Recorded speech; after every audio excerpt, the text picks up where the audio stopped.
Hello, so continuing with computing axial forces with trusses, we're going to be using the joint method. Here's a second example that we're going to work through. And here is the truss that we're going to be working on. And of course, if I drew my free body diagram, I would eliminate the pin and the roller, and I would have a reaction force in the vertical direction and the vertical and horizontal direction at A. Looking at the truss, though, we won't have anything in the x direction or in the horizontal because there are no external forces on the truss acting in that direction. So I'm just going to be quick and easy today, and I'm just going to go ahead and draw my reaction forces, and I'm going to call this HY, and I'll call this AY. So computing our reaction forces, we can say that if we sum our moment about point A is equal to 0, and I would have negative 10 times 17, so that's this 10 newtons times 17 meters, and that's going to be negative minus 15 newtons times 14 meters minus 20 newtons times 51 meters.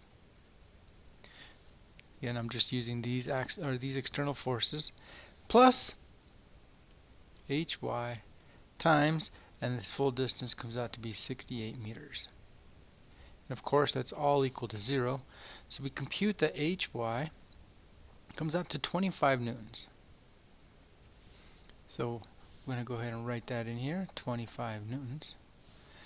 And to compute AY, we can just sum our forces in the y direction.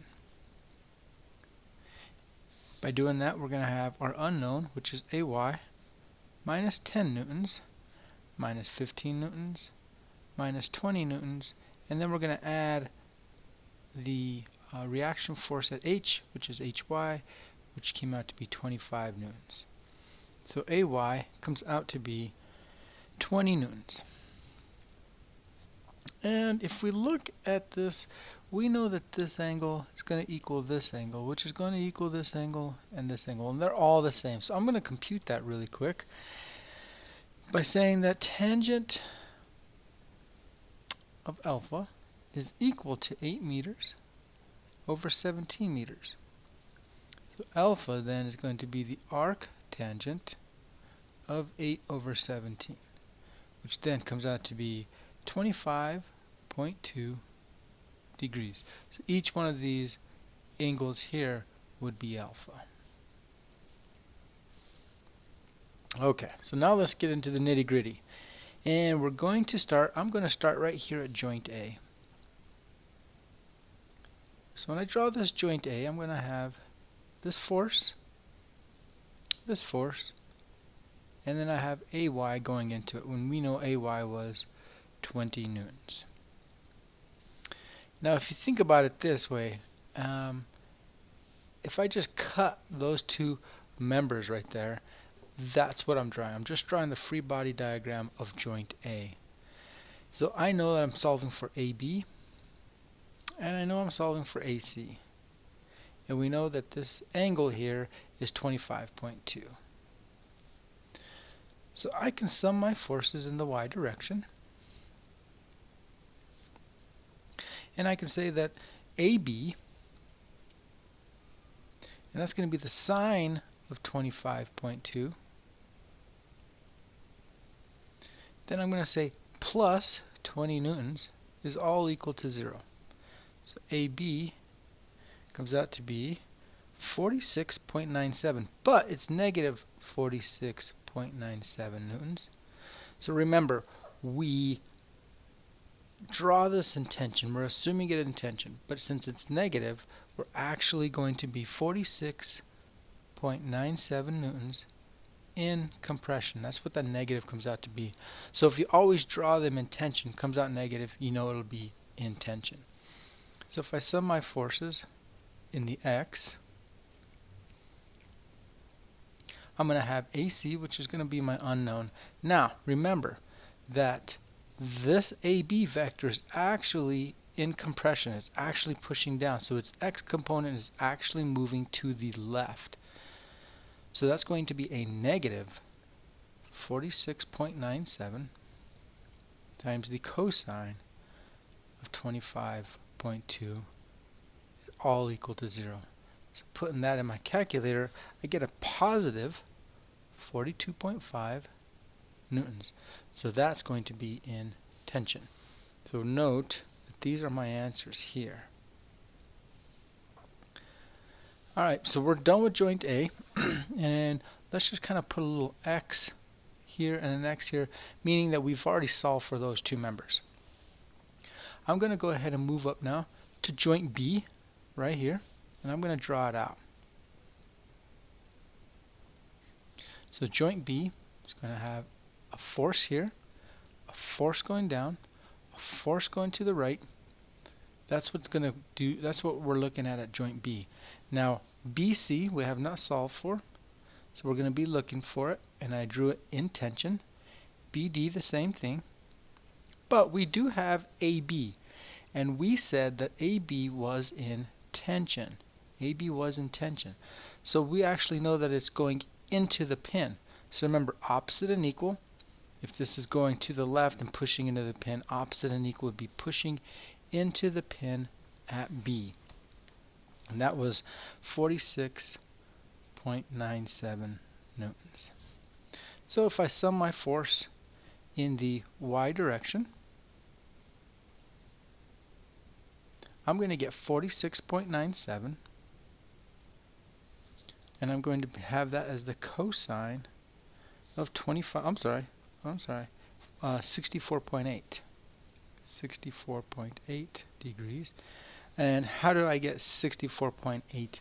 Well, this angle here, if this was 25.2, this is 90, this has to be 69 or 64.8, I'm sorry.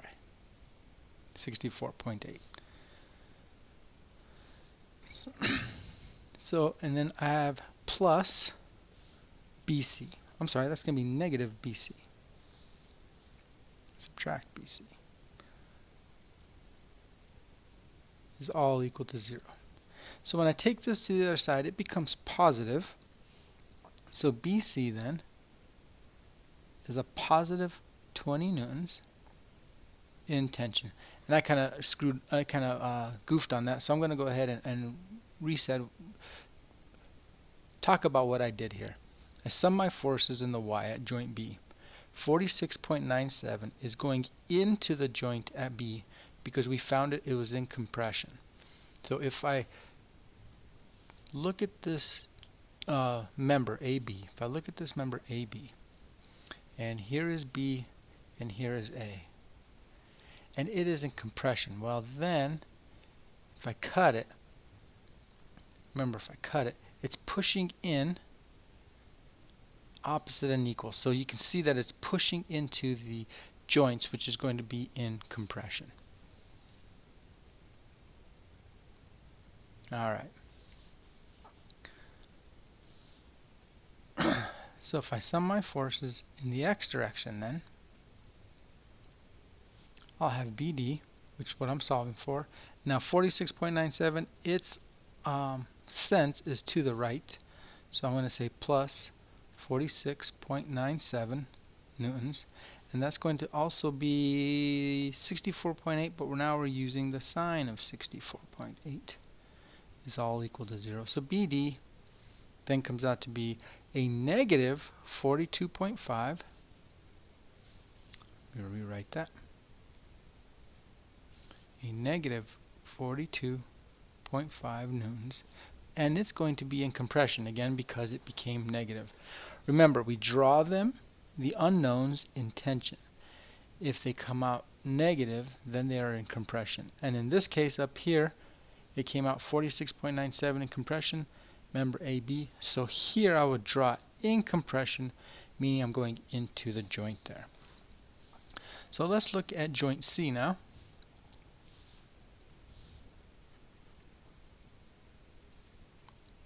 If I'm looking at joint C, I'm going to go ahead and draw this out.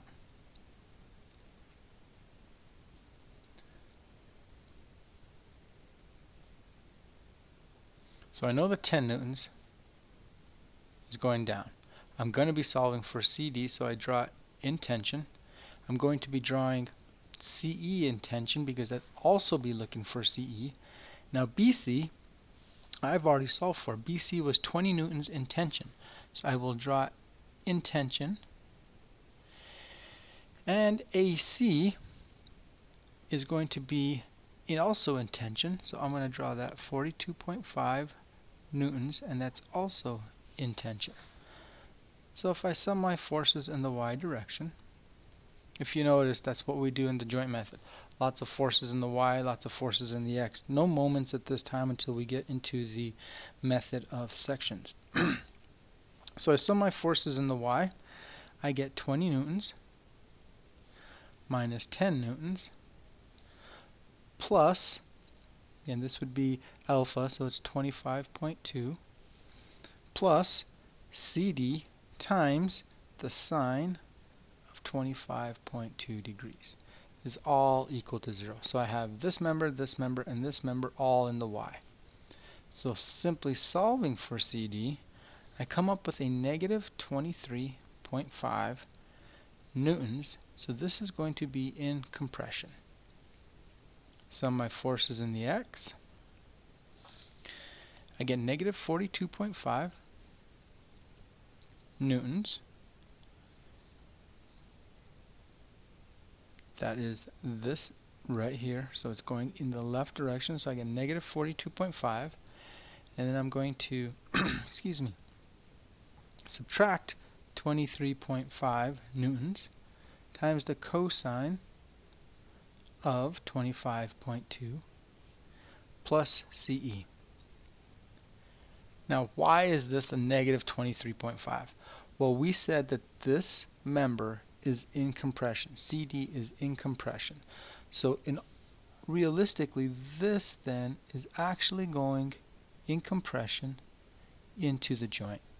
So we're showing this in tension. So now once I show this in tension, it's going negative. Or you could just use the negative value that you got here. So solving for CE then, I got 63.8 newtons in tension. Alright, so we got 4 more joints, so we're just going to power through this, see if we can finish this up. So we're at joint E. So now we're looking at joint E.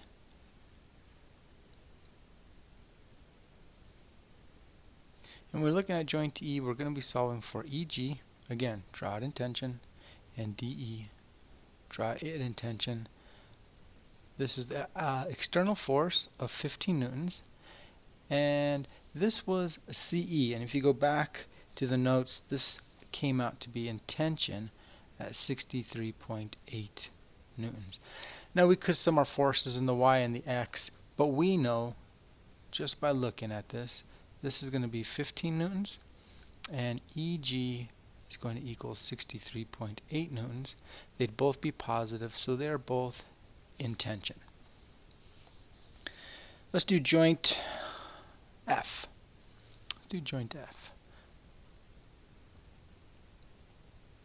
So joint F, I'm going to draw it out.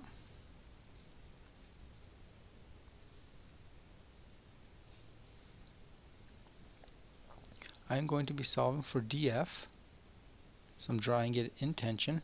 I will also be solving for FG, and I need to do something before I can do this joint F.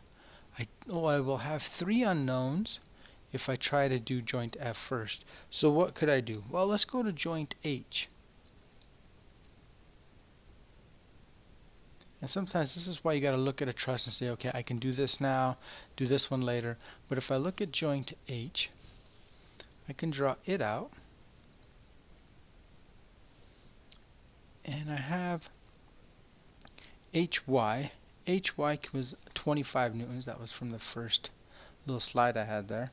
It's 25 newtons. And I know this is 25.2 degrees. And I can solve for HG, and I can solve for HF. So if I sum my forces in the y direction, and I can say that HF times the sine of 25.2 plus 25 newtons is all equal to 0. We see that HF is going to be a negative value, and it comes out to be negative 58.7 newtons, and that's going to be in tension. I'm sorry, it came out negative, so that's going to be in compression. That's going to be in compression. If we sum my forces in the x direction, I'm going to have 58.7. What do we do here? When HF was in compression, now it's actually going into the joint. So HF now is going into the joint, which is going to tell us that HF 58.7 is going to be cosine of 25.2, but it's going to be in the positive direction, And then I'm going to subtract Hg is equal to 0. So Hg is going to the left. So simply solving, we get Hg is 53.12 newtons. And that comes out positive, so that is in tension. So if I come to joint F, Hg came out to 53.2, and HF came out to 58.7 in compression. So this is actually going in this direction. Let's do this. This might be a little easier to see. So HF is actually going into the joint. It's in compression. FG is what I'm solving for, and DF is what I'm solving for. Those are both going to be written in tension, or shown in tension, assuming, I guess we could say. And we're going to say this was 58.7 newtons. So by summing my forces in the y direction, I'm going to get 58.7, and that's going to be, remember this was 68.2, so if I'm looking at the y, this is going to be cosine of 68.2, and I'm going to subtract Fg is all equal to 0. So Fg came out to be 25 newtons in tension. Summing my forces in the x direction,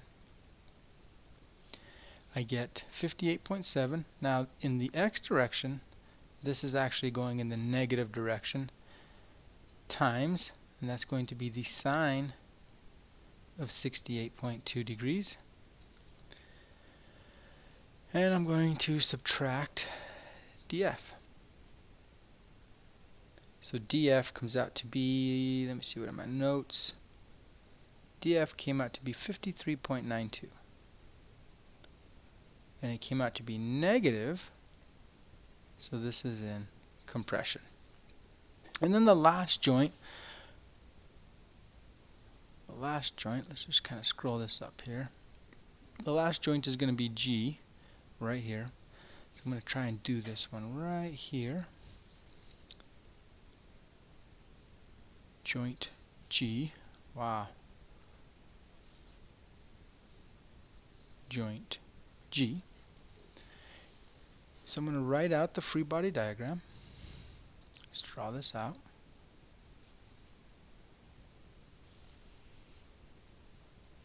I am much better on the board. Alright, so this is 20 newtons, and it is an external force. Do we know Hg? So this would be Hg, this member here. Do we have it? Yes, and it is in tension at 3.12 newtons. Do we have Fg? Do we have Fg yet? We should have solved for it right here. So that was 25 newtons, and it was also in tension. That's in tension. And we're solving for dg. So we're going to write it. We're going to write it in tension, and we're also solving. Do we have EG yet? Do we have EG? Yes, we have EG right here. So this was 63.8 newtons, and we drew that also in tension. So we're trying to solve for DG here, and I don't think yeah, it's perfect. So by doing this, all we have to do is either sum our forces in the X or the Y. I'm going to go ahead and sum my forces in the X direction, and that's going to be a negative DG times the cosine of 25.2. Remember, this is alpha, or 25.2, minus 63.8 newtons. That's this one here going to the left, plus 53.12 newtons, and that is going to the right. So then all that is going to equal to 0. So DG then comes out to be negative 11.75 newtons, so it's actually in compression. So it's strong to note that I noted that every member is either in tension or in compression. Now if you wanted to check yourself, you could sum your forces in the Y and check yourself on member FG. You should get 25 newtons. That might be a kind of a small check for yourself. We got through that problem. I will upload the actual work that I did for the problem as well, so that you can follow my work, and hopefully you will join us in class so we can go over that as well. Alright, thanks for listening.